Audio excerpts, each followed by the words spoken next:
Buen día a todos, mi nombre es Susana Abril Gómez Arrieta y presentaré el tema de vena cava inferior. Comenzaremos con la anatomía de la vena cava inferior y es una vena que forma parte del sistema circulatorio. Consiste en un tronco de gran calibre en el cuerpo humano. Recibe la sangre de la mitad inferior del cuerpo por debajo del diafragma, las piernas, los pies, la pelvis y el abdomen, entre otros, hasta la aurícula derecha del corazón.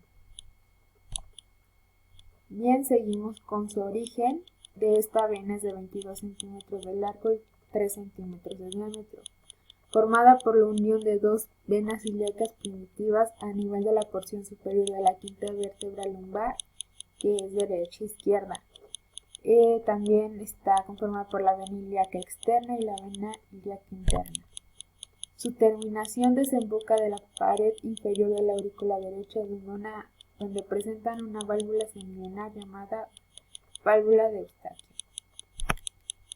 Pues la vena cava inferior se relaciona con distintas partes o cortes del cuerpo, que es parte posterior, anterior y laterales. En la parte posterior se encuentra el psoas, columna vertebral, arterias lumbares derechas, sin paseo abdominal, arteria renal derecha, cápsula suprarrenal derecha, y en la parte anterior se encuentra la raíz del mesenterio y yeyuno ilion, arteria espermática u ovárica, duodeno tercero, segundo y la primera porción, del branquia solamente la región de la cabeza, y se encuentra la vena porta separada por el hiato de Winslow, y se muestra también el hígado sobre la cara posterior.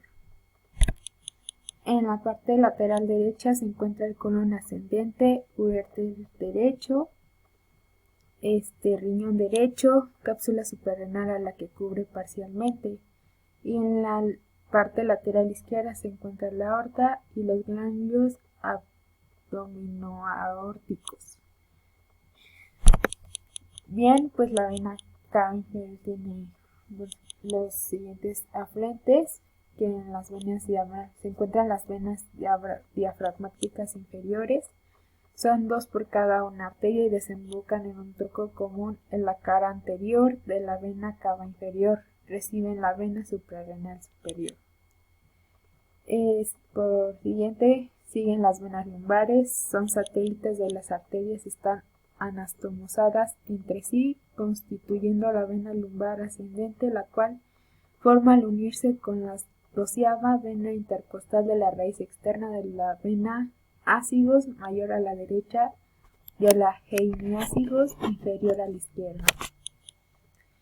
Seguimos con la vena capsular media derecha, que es la glándula suprarrenal.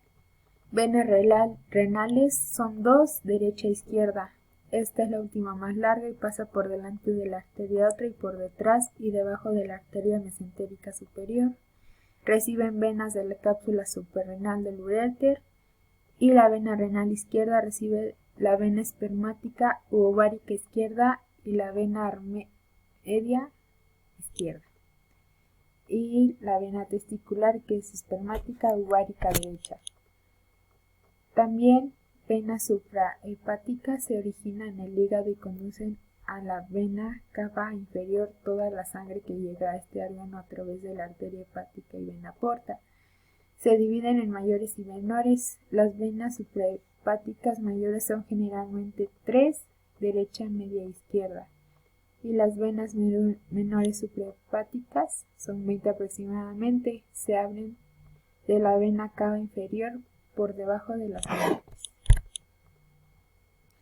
Bien, pues las indicaciones del ultrasonido: se describe la técnica ecográfica para la evaluación de variabilidad respiratoria del diámetro de la cama inferior en pacientes ventilados hemodinámicamente inestables, además de valorar su utilidad terapéutica. También se puede usar en la colocación y remoción de un filtro de la vena cava inferior, que es una gran vena en el abdomen que lleva de regreso a la sangre desde la mitad inferior del cuerpo hacia el corazón, y los coágulos en las venas de la pelvis pueden ocasionar viaje a los pulmones, donde pueden causar una embolia o una obstrucción pulmonar.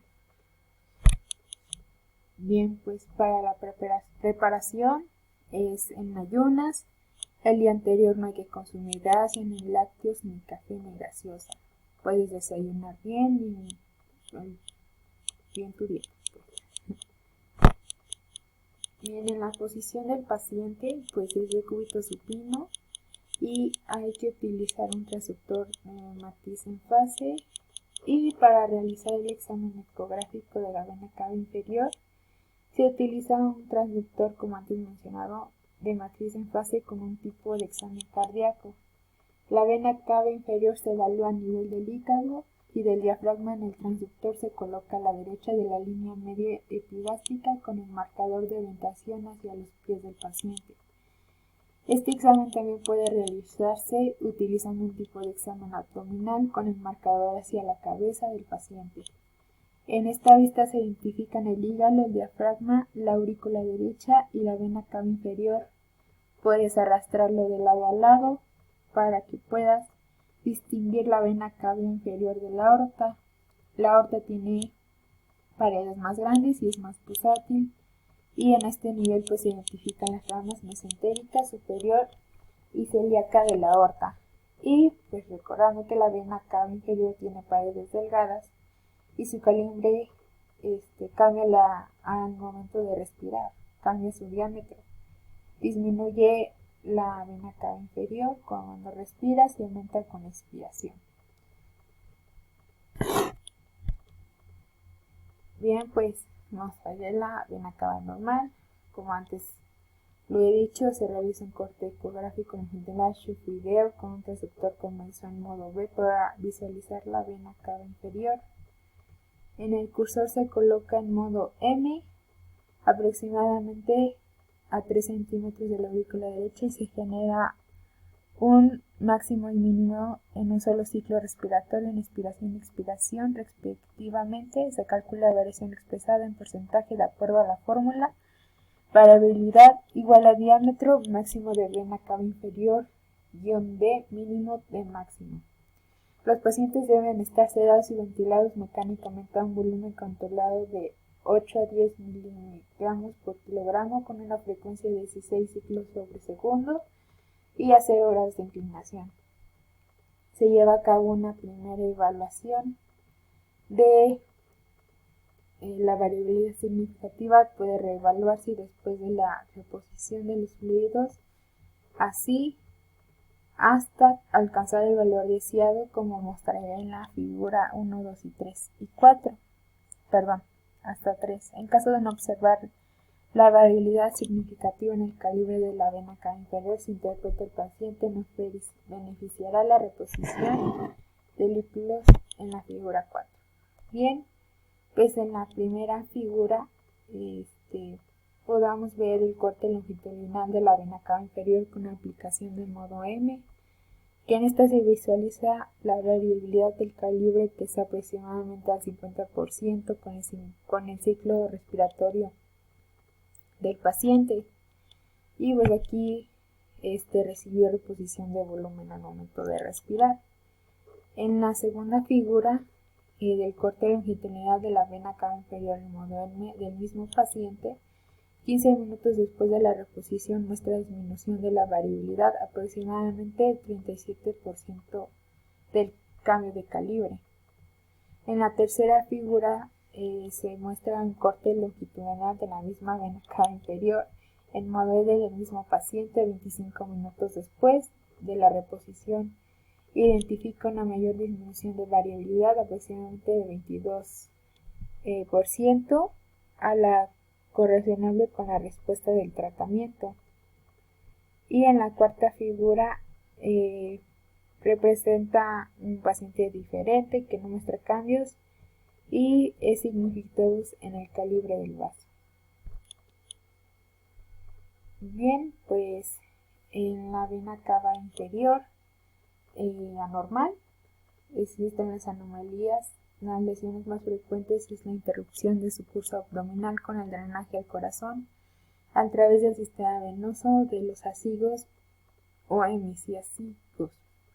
De acuerdo con el nivel de desarrollo, las anomalías de la vena cava inferior pueden ser divididas en 3 tipos. En el primero, el segmento infrarrenal, segundo segmento renal y el tercero, el segmento suprarrenal, como mostraré en el siguiente cuadro. En el segmento infrarrenal, pues vemos que se agrava por segmentos. Y pues es en vena cava izquierda, duplicación de la vena cava inferior, doble vena cava inferior derecha, ausencia del segmento subrenal de la vena cava inferior izquierda con murete retrocavo, duplicación y así, por consiguiente muchas anomalías que puede presentar. Una de ellas pues es la más común, que se nombra el síndrome de Budd-Chiari, y este síndrome comprende un grupo heterogéneo de enfermedades que se caracterizan por la oclusión de venas hepáticas o la vena cava inferior, lo que produce un cuadro de hipertensión portal. La etiología más frecuente en países occidentales es la oclusión trombótica en el contexto de un estado de hipercoagulabilidad. El presente caso ilustra la recanización percutánea mediante angioplastia y sobre la alteración abdominal, que es la trombosis, y la alteración de las paredes del vaso cuando se hace una fibrosis, o la compresión intrínseca cuando se encuentra un absceso, algún quiste o algún tumor sólido. Y bien, pues en las siguientes imágenes se puede apreciar que en fase 1 se nota el aspecto congestivo de la parénquima con ausencia casi total de vasos y zona ecogénica, que pues es donde representan ahí las flechitas que puedan ver. Ahí se presenta esa zona ecogénica lisbo-homogénea. En la segunda figura se observan varios nódulos característicos isoecoicos y de límites impresivos, delimitados por las marcas de Kaliper. La ascitis que rodea el hígado permite observar unos contornos ligeramente irregulares. En la figura 3 se observa un nódulo ecogénico hipervascularizado. En las flechas lo señala. Aquí se tuvo que usar Doppler a color para que pues pudiera verse más visible. En la cuarta imagen se observa 2 líneas ecogénicas en relación a la trombosis probablemente crónica que de las venas suprahepáticas media y derecha. Y aquí pues seguimos con la evaluación. En la quinta fotografía se amplia y se puede observar varias líneas hipoecoicas que representan pequeños vasos de distribución anérgica y se relacionan entre ellos. Es como se le llama como una telaraña y se conoce como spiderweb. En la figura 6 varias estructuras venosas, como la flecha lo señala, de esta morfología curvilínea SNS característica como de esta enfermedad. En la séptima imagen es el Doppler a color que permite valorar la permeabilidad del vaso, la dirección de la sangre y la morfología de la onda. La flecha señala 2 venas curvilíneas en azul que indican que la sangre se aleja del transductor y que van a drenar de la vena cava inferior. A la izquierda se observa el espectro de la onda Doppler que muestra un flujo venoso venopatofugal. En la octava imagen, múltiples estructuras venosas en rojo, que son las que pues muestran ahí en las flechitas, y estos presentan pequeñas venas neoformadas que recogen la sangre del lóbulo hepático derecho y se dirigen a la vena suprahepática media que está en azul. Pues aquí hay que alejar un poquito el transductor para tener mayor visibilidad en la lesión, que podría decir. En la novena imagen hay una hipertrofia del caudado con una gran estructura venosa, donde señala la flecha que es de 1,33 centímetros, es más de una vena caudada, o sea, está muy dilatada. En la